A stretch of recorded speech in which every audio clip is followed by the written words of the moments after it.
This charger is for lead acid only. Lithium does not need floating or absorption. If it floats, it will damage the battery. You know that lithium iron phosphate cells do not like floating. Floating means the battery is full and even after that the MPPT tries to charge it.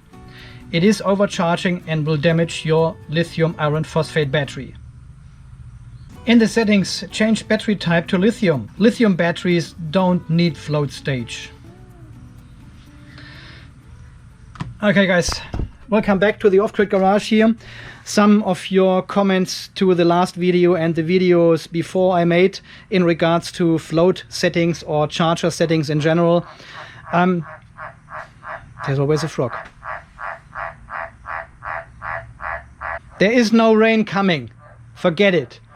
Well, it seems like there's a lot of misinformation out there, and I was thinking I make this little video instead of replying to every single one again and clear up with some rumors. So talking about float charging lithium batteries. Should you do this? Can you do this? Well, the term float charging actually came from the lead acid battery chemistry stuff. You can always see on these batteries, see they've got a float voltage here of 13.5 to 13.8 volt. And this is exactly what these kind of lead acid batteries, GL batteries, AGM batteries need. They need a float charge, a float current, a float voltage. Otherwise they would self-discharge. So with these batteries you usually charge them to around 14.4 volts.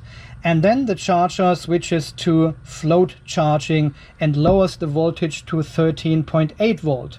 And then you will see the effect with these batteries that there is still a current flowing at 13.8 volt, a constant current. These batteries will never ever turn off. This is just what the chemistry is like. The lead acid chemistry needs a constant current going through it, and this is to compensate the self-discharge of these battery cells. Well, think about a water tank where you have a hole at the bottom somewhere and you need to constantly top it up to keep it full. This is basically how lead acid works. And you probably can do this little experiment yourself.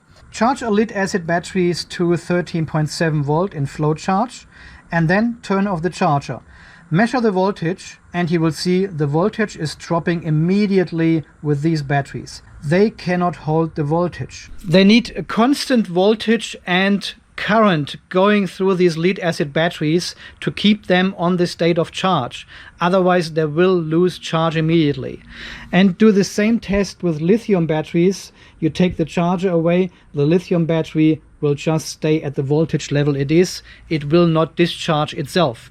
And this is the big difference between lead acid and lithium batteries. And this is also the big difference between float charging a lead acid battery or float charging a lithium battery.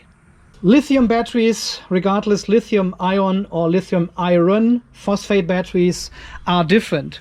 Once they reach a certain state of charge, they don't need any trickle charge, any float charging, any standby current. They don't need to compensate for self-discharge because there is none. Well, there is almost none. Well, you can charge these batteries here on 50% state of charge for half a year and you will not lose much of capacity.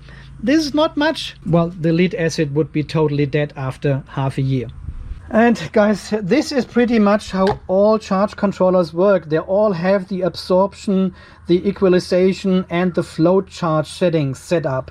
Even if you put them in lithium mode, some of these voltages will not be available anymore, but usually they have all these kind of settings available to suit lead acid batteries.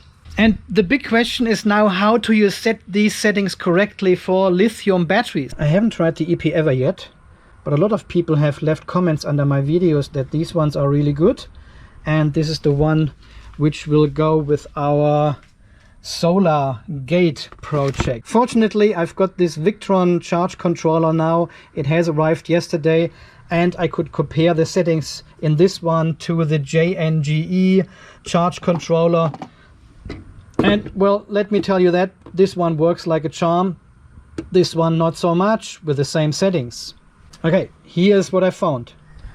Okay, so in the Victron we go into the battery settings here, and of course there is a select preset, I think it is here. See, these are all GL and AGM batteries, and there's also a lithium iron phosphate setting, so I leave it as it is. I started with the lithium iron phosphate settings in here, and you can see the equalization voltage disabled. I cannot do this in this one here. And the automatic equalization is turned off. So this is all important to turn this off for lithium batteries if possible. Okay, so the important settings are these two: absorption voltage and float voltage. We cannot turn off the float voltage, but it doesn't really matter because we can change the settings to make it 100% perfectly work for lithium iron phosphate batteries or any other battery at all. So how these two settings would work with AGM or lead acid batteries is the controller would charge the battery now to 13.4 volts, and some controllers keep the battery on this voltage for about an hour, and then the controller switches to float charge and lowers the voltage to 13.3 and keeps the battery at 13.3 volts. This is where the float current flows all the time through these batteries to compensate for internal losses of this chemistry. So now, with lithium iron phosphate or lithium batteries in general, I have included these settings here: 13.4 volts for a 4S lithium battery, and 13.4 volts is about 80% state of charge, 80% charge level of these batteries. So this is what I want to run my batteries on, 80%. I'm not going higher than that. Okay, this is all fine. And afterwards it switches to 13.3 volt float charging, right? This is exactly what the controller does. So in this case, what happens now? Lithium iron phosphate batteries. The controller charges the battery pack to 13.4 volts and then stops charging and goes into float mode, float charging, 13.3 volts. There will be no current going into the battery anymore because the battery has been charged to 13.4 volts. And if we now apply 13.3 volts only, which is lower than the battery voltage, there is no voltage difference anymore between controller and battery. So there will be no current flowing. The current will be 0.00 amps, nothing. Lithium batteries do not float. And let me lower the float charge voltage to 13.2 volts just for demonstration purposes. Okay, 13.2. I need to discharge the battery a little bit. Wow, that is so bright. Okay, we are discharging the battery with 28 amps with these 4 light bulbs. And the charge controller is already in bulk now because the voltage has dropped. So it's trying to recharge the battery as much as possible from the solar panel. So now it's recharging the battery until it hits 13.4 volts. And then it switches to float charging, which is 13.2 volts. This could take a moment. I've discharged the battery a little bit too much now, and we have cloudy sky. You can see 60 watts coming from the solar panel only at the moment. It's still trying to reach these 13.4 volts again. Okay, I'll be back soon. I just missed it by a second. So we are now in float charge, and as you can see, there's no current flowing. There is no current going into the battery at all. 0.00 amps. And now the battery will be sitting here forever. It will sit there until the voltage drops below 13.2 volts. And then the float charge kicks in and keeps the battery at 13.2 volts. But as it reaches 13.2 volts, it will stop charging. There is no constant current going into the battery like in an AGM or lead acid battery. It is lithium. It will stop if the charge voltage is reached. Okay, and let's simulate this one, and we turn on 2 of our 6 lights. And we are discharging the battery, and you can see the voltage here. It is still in float, but no current going in. We've got this threshold now between 13.4 and 13.2 volts. And this is a dead space now, what we have set up with this controller. Okay, a few minutes later, and we are still floating with 0 amps. Nothing happens. 0 watts, nothing is turned on. So the controller is now waiting for the float charge to be reached, which is 13.2.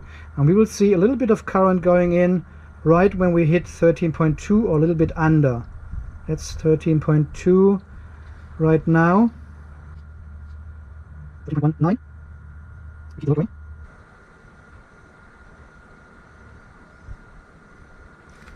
There we go. See, now it starts recharging the battery now, because we are under 13.2 volts for a while. This was probably now 2 minutes or so that we stayed under 13.2 volts, and now the amps are kicking in again. The controller is now recharging slowly the battery to reach 13.2 volt, the float charge. The controller is now trying to keep the battery on 13.2 volts. It does not recharge it, this frog. So the controller will now try to get the battery back to 13.2 volts, and then the current will go back to 0. So we can simulate this again, and so we take the load away, and the current will rise, of course, above the 13.2 volts, and we will see the current is dropping off and will go to 0. There we go, because we are above 13.2 volts. See, technically, even if you set a float charge of 13.2 volts in this case here, you cannot float charge lithium. It's not possible. Lithium batteries don't work that way. Once they reach the voltage, they will not take any more current. So this is completely different to lead acid batteries, and this is where the float charge setting is coming from. So you have to be very mindful with setting your parameters correctly in your charge controller. And this is exactly what I have tried with the JN, whatever it says here, and it is not working with this controller. When I set these settings, which are working fine in the Victron, which are working fine in the PWM controller, and they also worked fine in the SNRE controller I've sent back to Ali. You remember this one? This was all working perfectly fine in these controllers, but this one is different for some reason. And I still haven't got an answer from Jason from JNGE what's going on with this stuff. 0. Okay, so here's the problem now. Some people, 3.55, and the float voltage is 13. I'll leave it at 13.2. So a lot of people who are running 12-volt lithium batteries, they're running their batteries on 14.2 volts, which is 3.55 per cell. This is about 95% state of charge you're running your cells on. So 14.2 volts, and then we leave the float voltage at 13.2, and just want to see what happens. See, there will nothing will happen. So the controller will now keep the battery on float charge at 13.2 volt forever. And 13.2 volt is about 75% of capacity only, but you have set your threshold to 95%. So you're missing out 20% of your battery capacity basically. And this is this gray area between absorption voltage and float voltage, what you need to set correctly. And you would expect the charge controller now recharges your battery to 14.2 volts. That's what we have said, right? But this is not the case. It keeps the battery on float charge. So when does it actually recharge the battery to 14.2 volts now? So it needs to go under 13.2 volts for a certain amount of time, or significantly under this voltage. And then it triggers a bulk charge again and will recharge the battery to 14.2 volts, which is your set 95%. So what it basically does, it runs the battery between 95% and 75% or 70%. But in between, there will be nothing happening. So you're potentially missing out of solar power to recharge your battery. So what I have found is the best way to do is, if you want to set your battery, let's say to 3.35, this is just my setting now, times 4. This is 13.4 volt maximum. So I set my absorption to 13.4 volts. and I set my float charge to 13.4 volts as well. So absorption and float voltage is 13.4 volts. And now you can see immediately the charger kicks in and is trying to recharge the battery to 13.4 volts. And then it will keep the battery at 13.4 volts. This is the bulk charge or float charge until 13.4. The charger will turn off. It will go to 0 amps and until we draw some power from the battery, or if the battery slowly goes down, it's recharging the battery until it hits 13.4 volts. But at this point, it always turns off the charge current. You're not floating, you're not trickle charging your lithium battery. The charger will turn off to 0. 13.4 volt set, and the battery reaches 13.4 volt. There's no voltage difference between charger and battery. 0 amps. It doesn't really matter if it shows float or bulk now, as long as it recharges the battery to 13.4 volt, this is fine. We probably see some bulk if we go significantly under the 13.4 volts. Okay, let's put some load on this battery again. See, it goes down, voltage is going down. And it's trying to increase, well, we've got really cloudy sky at the moment. It's trying to increase the charge current, which it cannot. Yeah, welcome to sunny hot Australia again. I missed it again. Well, we have now discharged the battery to 13.15 volts, and you can see it has switched to bulk mode. It doesn't really matter what kind of mode it is in, because it will always trying to reach these 13.4 volts now. And I've done exactly the same test with this WPM controller and the other MPPT controller, and I will do the same test with the EP-Ever, and I'm sure it will work the same.